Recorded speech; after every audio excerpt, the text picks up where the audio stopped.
So there's a lot of units in Warhammer 2 and a lot of them don't get the love they deserve. So this is going to be 5 units that should get picked more often because they are better than they seem, or they have talents that don't really get used to their full potential, or a bit of both. I'll also reveal to you the most boring matchup you've ever seen. I bet you can't wait. And 5 points to you if you can identify all the blurry units before I reveal them. So this first unit is one that definitely doesn't get used enough given how often the faction gets played. And quite honestly, it's one of my favourite units for this faction. It is none other than Grenade Outriders for the Empire. They're fast, they're mobile, and their grenade launcher packs a freaking punch. Don't believe me? Well, I did testing on all these units to check they were worth their salt. And as you can see here, I've got 2 units of Outriders, taking out 3 units of Swordmasters and 2 Phoenix Guard. Well, that's all I need to say actually. When we look at the money side of this, 2 units of Outriders cost 1600 gold, while 3 units of Swordmasters and 2 Phoenix Guard cost 6550. That, my friends, is bang for your buck, pun intended. If you can take out that much money's worth of enemy units, imagine what you could do with 4 of these goddamn units. You could probably take out an entire army. And while this test was a controlled situation, so you probably won't be putting up those sort of numbers in a real battle, the point still stands that they can do a ton of damage. They are just a skirmish cav, but the difference between them and most other skirmish cavs is that typical skirmish cavs will have low damage output, meaning that they need to do damage over a long period of time to really get the money's worth out of them. Grenade Outriders though can do damage very quickly, as demonstrated right there by that one volley that took off half the Centaur's health. And while they do generally excel at blowing up light troops with not a lot of armor on, they can do well against the armored stuff as well, as you saw earlier against the Phoenix Guard and Swordmasters.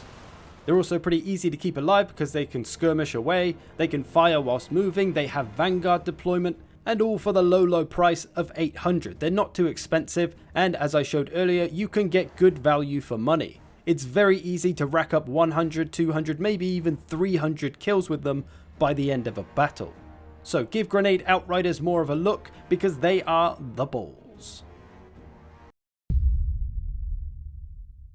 Next, a unit that I think is definitely underused, which is madness because they are probably one of the best anti-cav units in the game, and they're incredibly versatile. It is none other than good old Sepulchral Stalkers. They don't come cheap, but by Nagash do you get a good deal for your money, especially as they can beat pretty much any cavalry in the game one-on-one. Altdorf Griffites, the Fireborn, Blood Knights, they can put them all in the bin, potentially. Don't get me wrong, they do take a pounding themselves when they fight these units, but they can potentially beat them, provided that they do get their ranged attack off, which can take off about a fifth to a quarter of the health before the enemies even reach them. And then on top of that, they have a charged defense, which is the key part to them being so good against cavalry, because it can prevent these high charge bonus units from being able to make use of that charge bonus. And that missile attack is not only magical damage, but also high armor piercing as well. And then their melee is armor piercing and anti-large. So all kinds of perfect for taking out cav, they can work on monsters, they can even go in to fight infantry. So like I said, incredibly versatile. On top of all that, you've got Fear, you've got Vanguard deployment, you've got Stalk. What more do you need from a goddamn snake statue? Oh, speed you say? Well yeah, they've got that too. They can chase down anything trying to run away from them, either doing more damage or keeping the pressure on them. Honestly, any cav would be foolish to try and take them on, which makes them a great deterrent and cav denier. Their missile attack can also be used against air units, so another bit of versatility, allowing you to attack any flying units that may be causing you trouble.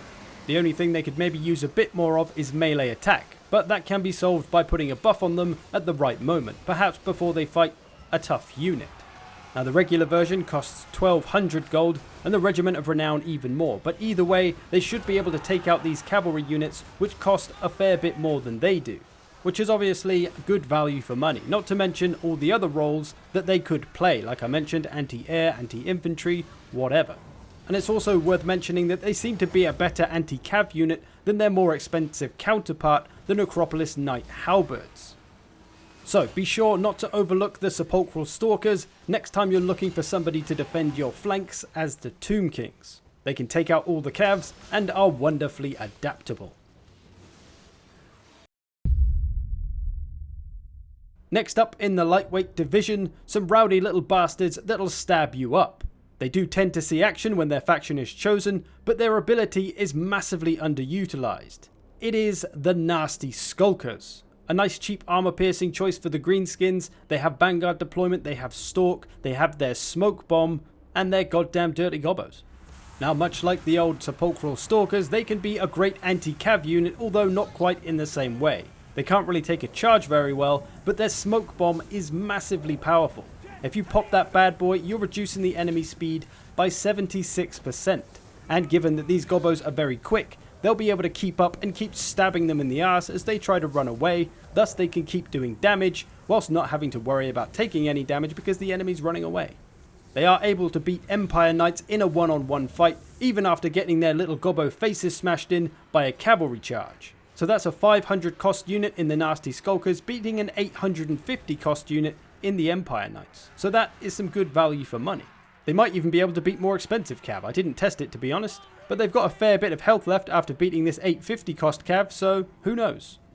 But where these little buggers really shine is in taking down lords. I can't tell you how many lords I've caught out with the old smoke bomb, kept them in place, focused my missiles on them, jumped on top of them, and have absolutely murdered their lord, or at least taken a hell of a lot of their health off very quickly. That smoke bomb lasts 21 seconds. That's a whole lot of time for missiles or melee units or lords and heroes to get damage on that lord and get them gone.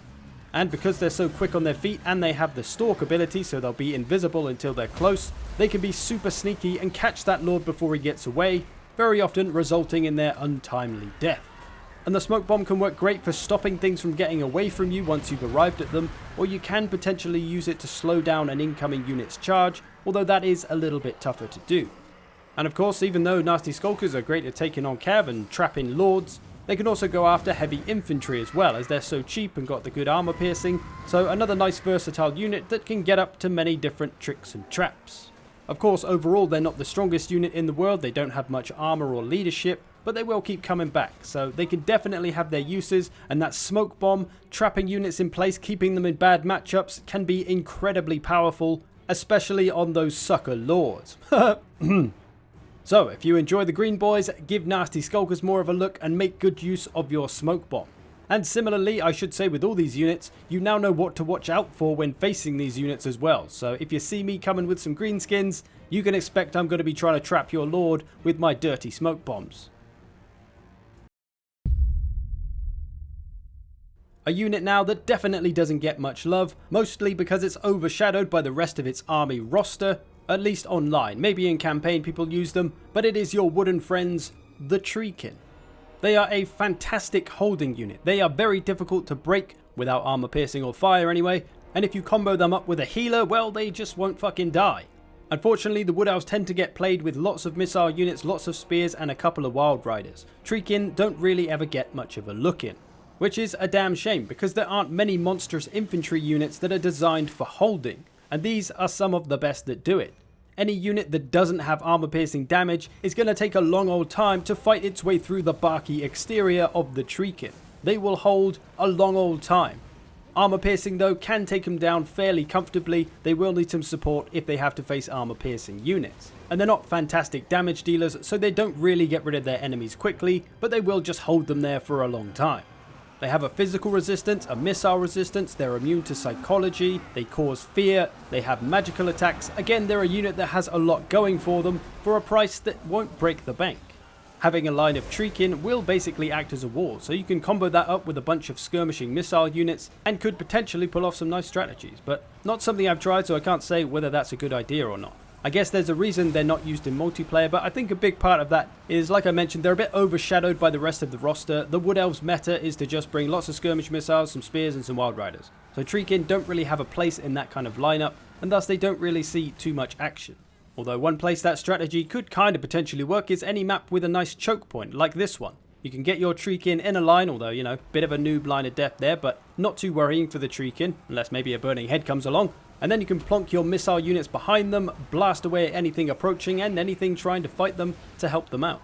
Certainly a strategy that can work in campaign, but online it might be a different story. People might find too many ways to get after your missiles, so It's a risky business, the life of a Treekin, and if you wanted to know what the most boring matchup in the world is, well, it's Treekin versus Ironbreakers. This is a test I did to try and see who was tougher, and the health bars basically went nowhere for about 5 minutes. They literally don't hurt each other, they're both too tough to really take any damage. So if you need help falling asleep at night, maybe watch a 10-hour loop video of Treekin fighting Ironbreakers. So there's your Treekin, a unit that is pretty damn good at its job, but unfortunately it's been made redundant for the most part. So maybe we can make Treekin great again and find some decent strategies that they can be used in, at least in a war-like formation, which I think is where they're the most fun to play.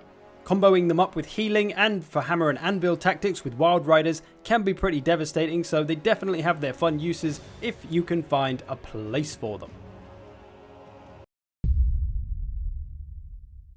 Now for a unit that definitely sees plenty of action, but much like the nasty Skulkers, their main ability is underutilized. They are probably your favourite scantily clad Warhammer ladies, the Witch Elves.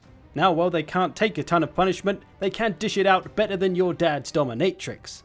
Nice melee attack, weapon strength, a charge bonus, frenzy, a bonus versus infantry, and the Madness of Cain.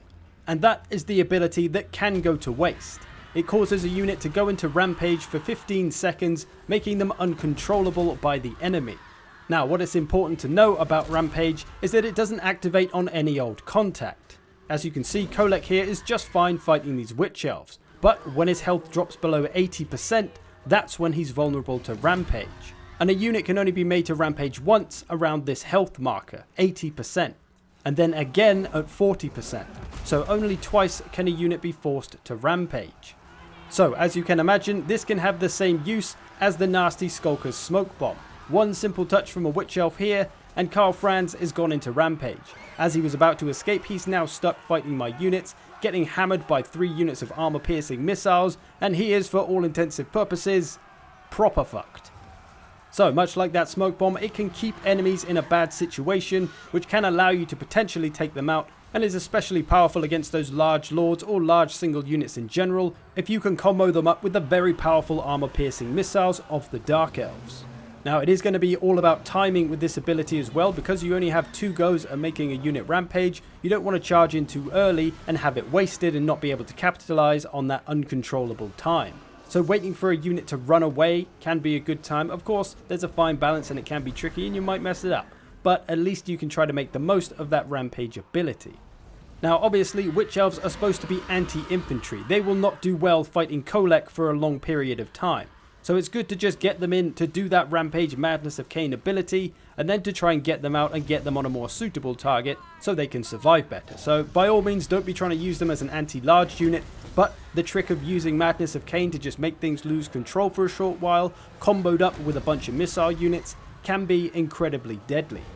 So think twice before charging your ladies randomly around all over the place. Try to apply that Madness of Cain a bit more precisely on units that have less than 80% or 40% health, and that ability can be much more effective for creating damage opportunities, mostly with the armor-piercing missiles of Dark Shards. So there you go, 5 units that are better than they seem. Hopefully you'll give these units more of a look if you don't already, and you'll also know what to watch out for if these units come your way in battle. I hope you've enjoyed this, thanks for watching, I will see you in the future!